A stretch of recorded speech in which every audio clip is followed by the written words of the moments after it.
같이 사도신경으로 신앙 고백 드리겠습니다. 전능하사 천지를 만드신 하나님 아버지를 내가 믿사오며 그 외아들 우리 주 예수 그리스도를 믿사오니 이는 성령으로 잉태하사 동정녀 마리아에게 나시고 본디오 빌라도에게 고난을 받으사 십자가에 못 박혀 죽으시고 장사한 지 사흘 만에 죽은 자 가운데서 다시 살아나시며 전능하신 하나님 우편에 앉아 계시다가 저리로서 산자와 죽은 자를 심판하러 오시니라. 성령을 믿사오며 거룩한 공예와 성도가 서로 교통하는 것과 죄를 사하여 주시는 것과 몸이 다시 사는 것과 영원히 사는 것을 믿사옵나이다. 아멘. 찬송가 364장, 새 찬송가 364장, 통합 찬송가 482장입니다.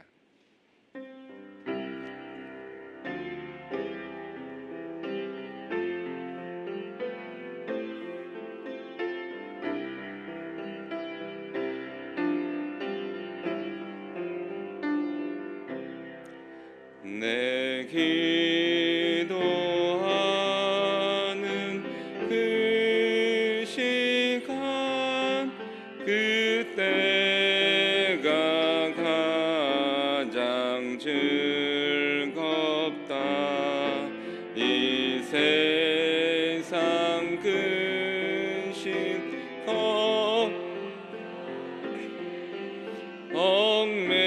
얽매인 나를 부르사 내 진정 소원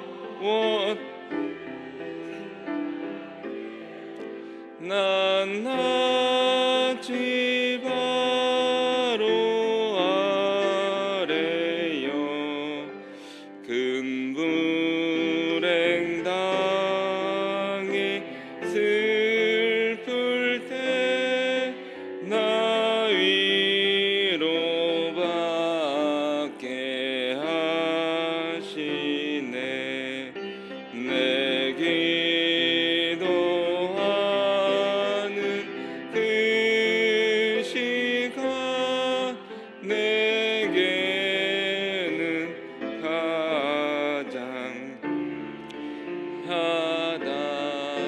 저 광야 같은 세상을 끝없이 방황하면서 위태한 길로 나갈 때 주께서 나를 이끌어 그 보좌 앞에 나가 그 은혜 받게 하시네. 내 기도하는 그 시간 그때가 가장 즐겁다. 이때 껏지은 큰 죄로 내 마음 심히 아파도 참 마음으로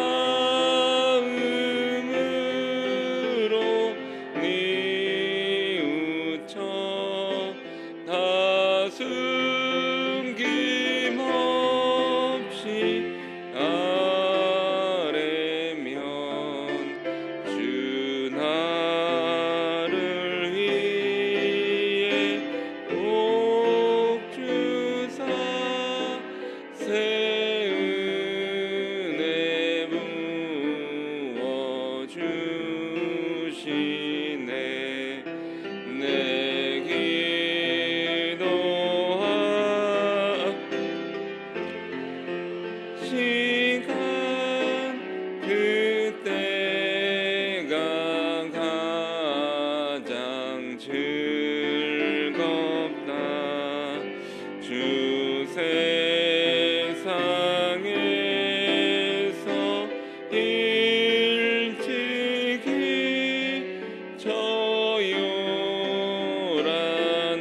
진이 기도로 근본을 보여주셨네.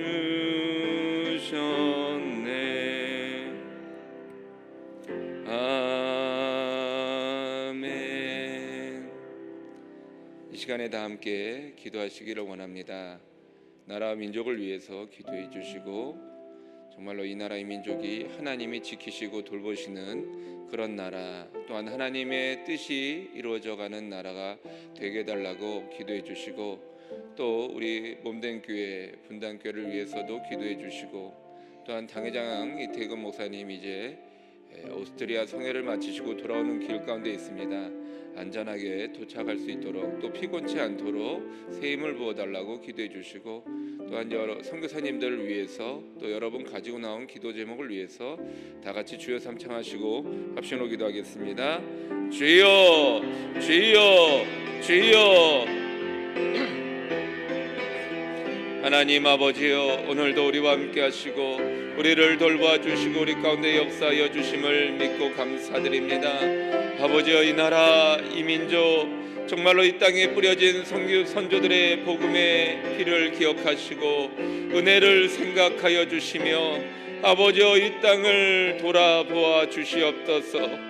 아버지여, 마지막 때 하나님 앞에 헌신하고자, 하나님 앞에 충성하고자 아버지여 주님 수많은 선교사들을 보내며 열방과 민족 가운데 복음을 증거하고 있나이다. 아버지여 주님, 이 땅이 하나님의 땅이 되지 않고서는, 이 땅이 하나님이 다스리는 나라가 되지 않고서는 온전히 설 수 없습니다. 아버지여 주님, 이 위기와 이 어려움과 이 고통 속에서 헤어날 수 없습니다. 주여 믿음을 허락하시고 주여 은혜를 허락하여 주시옵소서. 성령으로 충만하게 임하여 주시옵소서. 아버지여 주님, 이 땅의 위령자들 정말로 하나님 앞에 무릎 꿇고 기도하는 자들이 되게 하시고, 하나님의 뜻을, 하나님의 말씀을 따라 살아가는 믿음의 사람들 되게 하여 주시옵소서.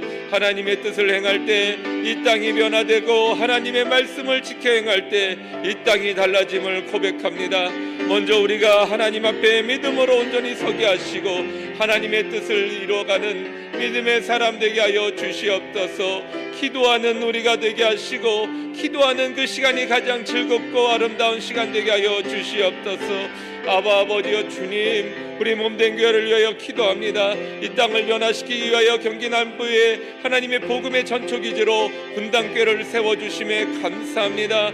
아버지여, 이 분당교회가 통하여 하나님의 말씀이, 하나님의 은혜가, 하나님의 사랑이 널리 전파되게 하시고 정말 하나님의 빛을 발하는 교회, 하나님의 뜻을 이루어가는 교회, 하나님 앞에 순종하는 교회가 될 수 있도록 역사하여 주시옵소서. 아버지여, 귀하게 세움받으신 우리 이태근 목사님, 아버지여, 더욱이 하나님의 사명 감당 위하여 오스트리아에서 돌아오는 발걸음 가운데 있습니다. 아버지여 주님, 이제 유럽을 변화시키고 하나님의 말씀을 증거하며 하나님 앞에 귀한 일꾼으로 쓰임받아 싸우니 주여 돌아오는 발걸음 안전하게 지켜봐여 주시고 무엇보다 새 힘을 허락하여 주시사 피곤하거나 지치거나 낙심치 않도록 붙잡아 주시옵소서. 독수리 나게 졸라가는 새 힘을 허락하여 주시옵소서. 아버지여 주님, 그와 또한 선교사님들 위하여 기도합니다. 아버지여 주님, 열방과 민족을 위하여 하나님 앞에 순종하며 나가오니 주여 응답하여 주시고 주여 돌보아 주시옵소서. 아버지여, 성령의 은혜가 넘치도록 함께하여 주시옵소서. 아버지여, 성령의 불길로 우리들의 기도를 주님 앞에 아뢰입니다. 아버지여 주님, 우리 자녀들, 아버지 우리들의 여러가지 장막의 문제들 하나님 함께하여 주시고 성령님께서 돌보아 주시옵소서. 주여 도와 주시옵소서. 머나먼 길 돌아오는 발걸음 안전하게 지켜봐여 주시고 성령의 능력이 충만하게 임하여 주시며 사업의 축복이 날마다 더하게 임하여 주시옵소서. 주의 은혜가 넘치게 임하여 주시옵소서. 하나님 아버지여, 하나님 아버지여, 오늘도 믿음으로 나와서 기도하며 부르짖으며 나가오니 응답하여 주시옵소서. 성령으로 충만하게 임하여 주시옵소서. 할렐루야. 하나님 아버지 감사드립니다. 감사드립니다. 하나님 아버지, 주님께서도 기도하시기 위하여 한적한 곳을 찾아다니셨습니다. 이른 아침에 우리가 주님 앞에 기도하기 위하여 이와 같이 몸된 성전 주님의 거룩한 곳으로 나왔습니다.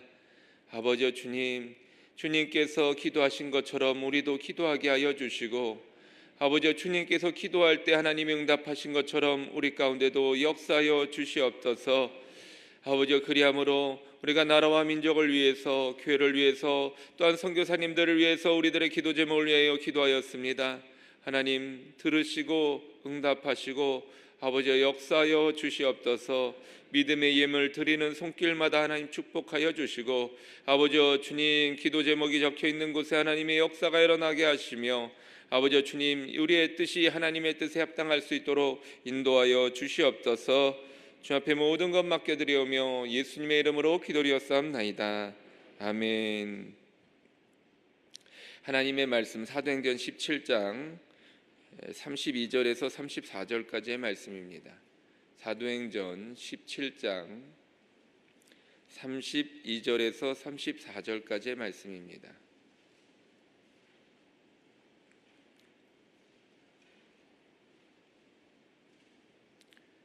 사도행전 17장 32절에서 34절까지의 말씀을 다 같이 함께 봉독하도록 하겠습니다. 그들이 죽은 자의 부활을 듣고 어떤 사람은 조롱도 하고 어떤 사람은 이 일에 대하여 내 말을 다시 듣겠다 하니, 이에 바울이 그들 가운데서 떠나매 몇 사람이 그를 가까이하여 믿으니, 그 중에는 아레오바고의 관리 디오누시오와 다마리아라는 여자와 또 다른 사람들도 있었더라. 아멘. 사도 바울이 아덴, 즉 아테네 지역에 가서 복음을 증거하였습니다. 다른 지역은 그저 복음을 전하였다 또는 하나님의 말씀을 전하였다라고만 나와 있는데, 이 아덴이라고 하는 곳에서는 이 설교의 본문이 다 나와 있습니다. 그리고 이 설교의 본문이 끝나고, 즉 하나님의 복음을 증거하는 그 내용이 다 전파된 후에 이 아덴 사람들의 반응이 오늘 읽은 본문의 말씀입니다. 당시에 부활이다라고 하는 말은 사람에게 쓰여졌던 말이 아닙니다.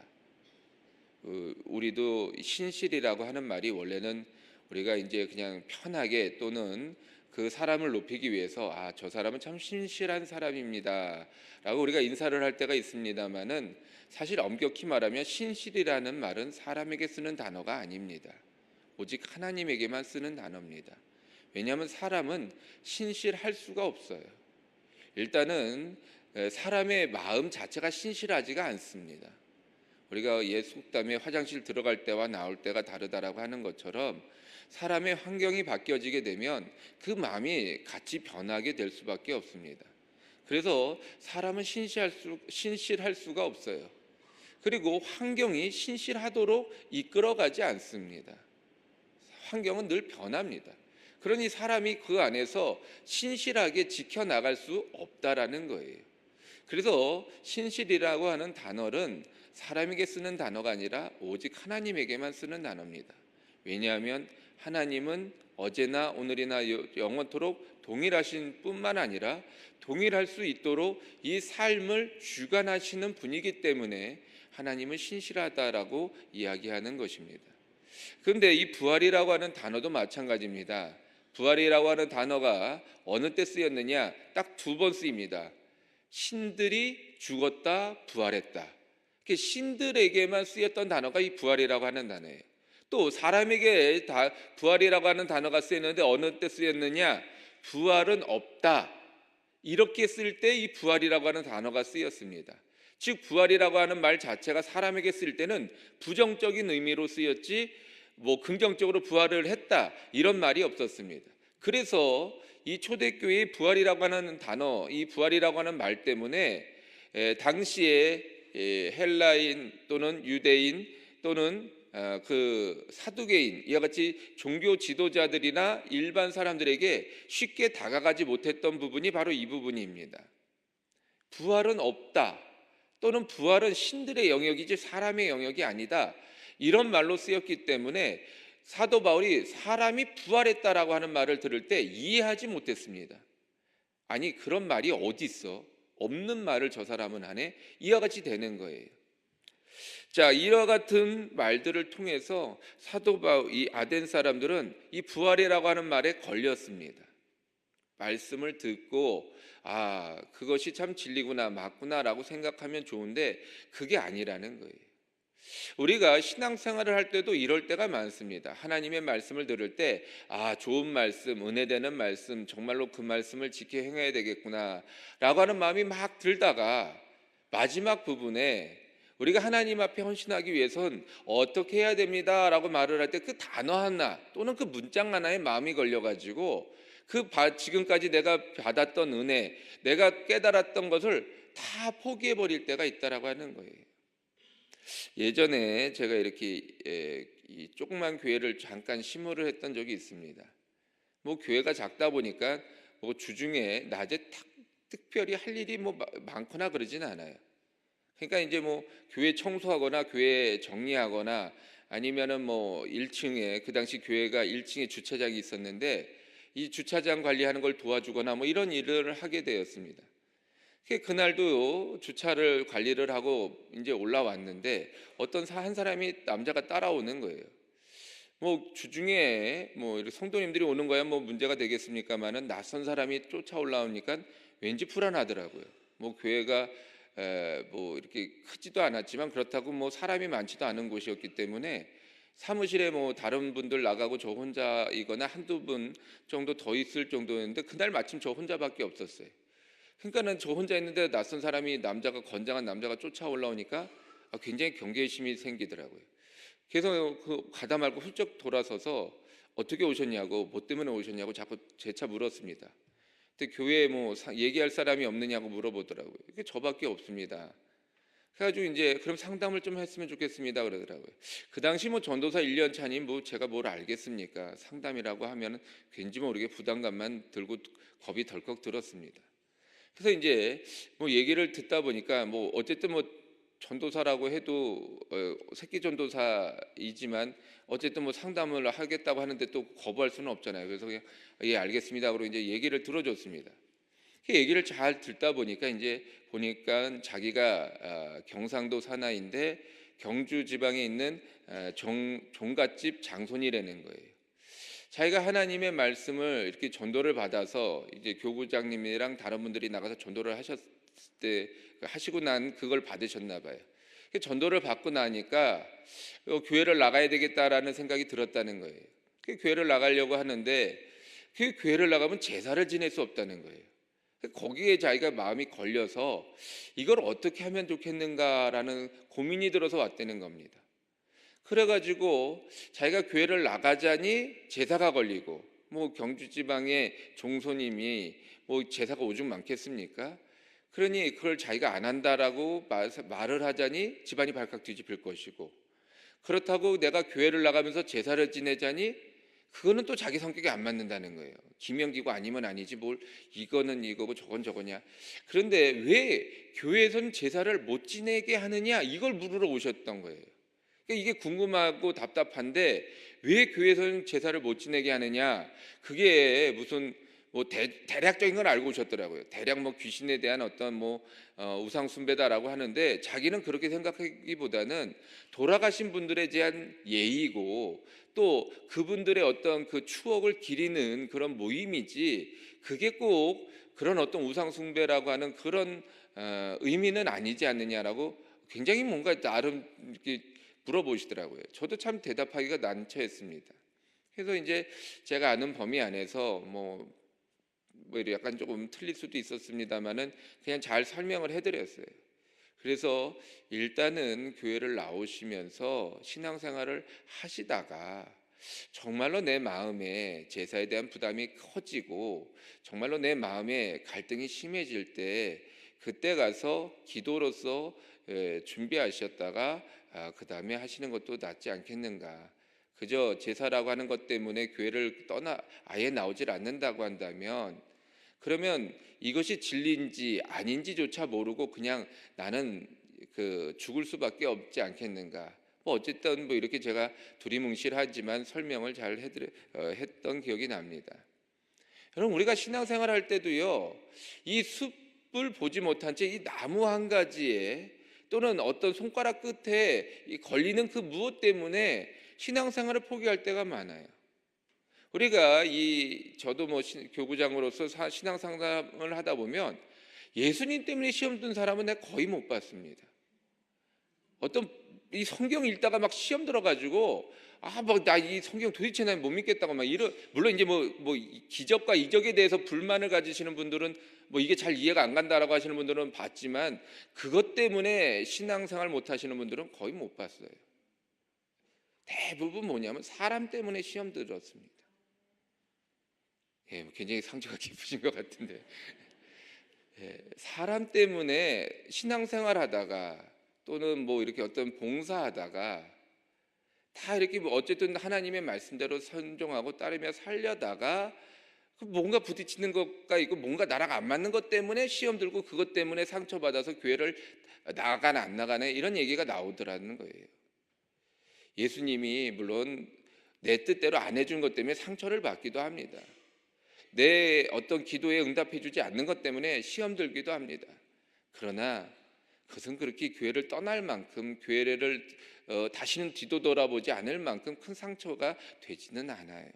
그리고 결국에는 예수님의 사랑과 예수님의 은혜로 말미암아 다시 회복되어지는 것을 본인 스스로가 느끼게 됩니다. 근데 이 사랑과의 관계 속에서 상처 있고 사랑과의 관계 속에서 시험 드는 거는 이게 도대체 쉽게 풀어지지가 않는다라고 하는 거예요.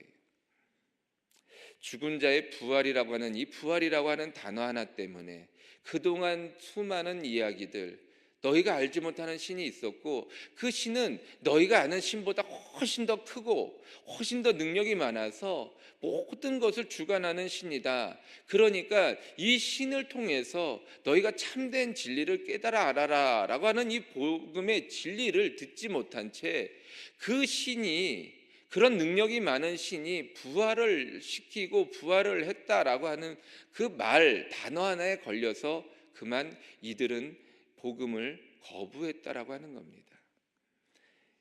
어떤 사람은 조롱도 하고 어떤 사람은 이 일에 대해서 다시 듣겠다 하니라고 이야기하고 있습니다. 없는 말을 지어서 만들었다라고 생각하니까 조롱하는 거예요. 자기의 짧은 지식으로 이 머리로 이해가 안 되니까 다시 한번 듣겠다라고 하는 겁니다. 자, 그런데 그 다음에 그 말이 좀 잘 이해가 안 가는 부분이 있습니다. 이에 바울이 그들 가운데서 떠나매라고 이야기했어요. 사도 바울이 복음을 증거하면서 모든 사람들이 한꺼번에 다 100% 네 말이 맞다, 너의 말이 진리다라고 믿고 따라왔던 적은 단 한 번도 없습니다. 복음을 증거하다 보면 늘 거부하는 사람이 있었고 회방하는 사람이 있었고 복음을 증거하다 보면 늘 쫓겨나거나 어려움을 당하기도 했습니다. 그런데 이 사도 바울이 이와 같이 다시 듣겠다라고 하는 사람도 있는데 그 말을 듣지 않아요. 그리고 떠나가 버립니다. 여러분 왜 그랬을까요? 이 말은 그저 조롱도 하는 사람도 있었고 다시 듣겠다라고 하는 사람도 있었지만 엄밀히 따지면 다시 듣겠다는 사람보다 조롱하는 사람이 훨씬 더 많았다라고 하는 겁니다. 그러니까 사도 바울이 그 자리에 더 이상 머물 수가 없었던 거예요. 조롱하는 사람이 대부분이 90%가 조롱하고 막 하는데 그 자리에서 다시 얘기를 한다 한들 과연 누가 듣겠으며 또 그 들은 사람들이 얼마나 믿겠습니까? 사도 바울이 떠나가는 겁니다. 여러분, 오늘날 우리가 신앙생활을 할 때 우리들의 가진 지식과 나의 편견으로 이와 같이 조롱을 할 때가 많이 있습니다. 이와 같이 이것을 거부할 때가 많이 있습니다. 그리고 나만 안 믿는 것이 아니라 남도 못 믿게끔 회방하고 있다라고 하는 겁니다. 우리가 복음 증거하다 보면, 전도를 나가다 보면 이런 일 많이 겪지 않습니까? 여러 사람들이 한 서너 명 모이는 곳에 가서 뭔가 이야기를 하고 복음을 증거하다 보면은 그 중에 한두 사람은 뭔가 호감을 갖고 뭔가 그러시냐고 또 이렇게 이야기할 수도 있는데 꼭 그 듣는 사람 한 사람이 있으면 회방하는 사람이 꼭 한 사람이 있어요. 뭐가 어느 뉴스 보니까 교회가 다 이상하다고 하더라고 이런 얘기 해가면서 내가 아는 사람도 교회 갔다가 상처 입고 돈만 날리고 그러고 왔다고 이런 되지도 않는 이야기를 막 끄집어내면서 그거 해방하는 사람들이 있다라고 하는 겁니다. 여러분, 우리가 하나님을 믿고 따르는 사람들이 되어 있습니다. 그런데 우린 또 알게 모르게 복음을 가지고 해방하는 사람이 될 수 있다라고 하는 거예요. 얼마 전에도 텔레비전에 요상한 어떤 것들이 나오지 않았습니까? 이 교회에 대한 어떤 불미스러운 일들을 이야기하고 그런 것들이 또 세상에 밝혀지지 않았습니까? 여러분, 그거를 보고 듣는 분들이 얼마나 마음이 힘들고 어렵겠습니까? 우리처럼 예수를 믿고 교회를 열심히 다니시는 분들 그런 뉴스를 볼 때마다 마음 한쪽이 무너지는 것 같고 마음 한쪽이 정말 답답해지는 것을 느끼지 않습니까? 그들은 하나님을 믿는다라고 하지만 결국에는 회방하는 사람이 되어버렸다라고 하는 거예요. 본인은 느끼지 못합니다. 자기는 그런 사람이 아니라고 느낄 수 있습니다. 그러나 얼마든지 그와 같이 회방하는 사람이 될 수 있다라고 하는 거예요. 30절 말씀에 이런 얘기가 나옵니다. 알지 못하는 시대에는 하나님이 간과하였거니와 이제는 어디든지 사람에게 다 명하여 회개하라 하셨으니 라고 이야기하고 있습니다. 우리가 하나님을 알지 못하던 때에 회방하거나 하나님을 알지 못하던 때에 방해했던 것들은 하나님도 이해하시는 부분이에요. 간과라는 말이 알지만 모른 척 한다라고 하는 의미가 담겨져 있지 않습니까? 그러니까는 물론 이것이 용납되어지는 것은 아니지만 하나님도 너가 모르고 그럴 수 있구나라고 이해할 수 있는 부분이 있다라는 거예요. 그런데 알고서도 이와 같이 행하는 것에 대해서는 하나님은 결단코 간과하지 않는다라고 하는 것입니다. 회개하라라고 말씀하고 있는 것입니다. 여러분, 우리가 하나님을 믿고 하나님을 따르며 살아갈 때요, 내 지식, 내 경험 또는 내가 가지고 있는 편견 때문에 다른 사람 시험 들게 할 수 있습니다. 내가 알고 있는 그 얕은 그런 생각 때문에 내가 알게 모르게 하나님을 회방하는 사람이 될 수 있습니다. 우리는 겸손해져야 돼요. 내가 알고 있는 게 전부 다 아닙니다. 내가 경험한 게 하나님의 전체가 아닙니다. 우리는요, 너무 약간은 좀 이 체험적인 신앙을 하다 보니까 체험을 해서 믿음이 성장하고 자라는 것까지는 좋은데 이것이 견고해지다 보면 나만 옳다라고 생각될 때가 있어요. 나만 바르다라고 생각될 때가 있어요. 그래서 나랑 틀리면 다 이단이고 나랑 틀리면 다 사단이 되는 경향이 우리 가운데 알게 모르게 있다라고 하는 겁니다. 여러분, 사도 바울을 내쫓을 수 있습니다. 그 누가 아니라 내가 내쫓을 수 있습니다. 유대인들이 왜 예수님을 십자가에 못 박았습니까? 하나님의 아들이다라는 것, 하나님은 한 분인데 웬 아들이 존재하는가? 그 가치관 때문에, 그 자기들이 알고 있는 그 선입관 때문에 예수님을 인정하지 않았던 겁니다. 그러니까 못 박아 죽인 거예요. 우리도 얼마든지 그럴 수 있다라고 하는 겁니다. 겸손하지 않으면, 나를 내려놓지 않으면, 내가 알고 있는 것이 전부 다가 돼버리면, 내가 알고 있는 것이, 내가 경험한 것이 옳고 바른 것이 돼버리면 우리는 얼마든지 예수님을, 사도 바울을 십자가에 못 박거나 내쫓을 수 있다라고 하는 것입니다. 여러분, 하나님을 안다라고 하는 것은요, 나를 내려놓는 거예요. 아, 내가 아는 게 전부 다가 아니구나. 내가 알고 있는 게 이게 전부 다가 아니구나. 성경은 읽으면 읽을수록 모르는 것 투성이고 신비한 것 투성이고 결국엔 나는 작은 점에 불과하고 하나님 앞에서는 아무것도 아닌 존재이구나. 내려놓는 거예요. 그게 신앙입니다. 그게 연륜입니다. 마지막으로 몇 사람이 그를 가까이하여 믿음에 그 중에는 아레오바고의 관리 디오누시오와 다말이라 하는 여자와 또 다른 사람들도 있었더라. 복음은 진리입니다. 진리는 사람을 변화시킵니다. 이런 와중에도 몇몇 사람들이 따라왔다라고 이야기하고 있어요. 여러분, 어떤 사람이 되시길 원하십니까? 90%가 넘는 조롱하고 외면하고 에이 그런 게 어딨어, 에이 뭐 그런 거 난 듣도 보도 못했어 라면서 그저 자신의 지식의 한계 속에서 남을 판단하고 정죄하는 사람이 되시겠습니까? 아니면 그 조롱 속에서도, 그 멸시와 천대 속에서도 저 말이 진리구나, 내가 알고 있는 게 전부 다가 아니구나, 내가 생각했던 게 반드시 옳은 것만은 아니구나 하면서 자신의 모든 것을 내려놓고 따르는 사람이 되겠습니까? 여러분, 신앙은 겸손입니다. 기도하시겠습니다.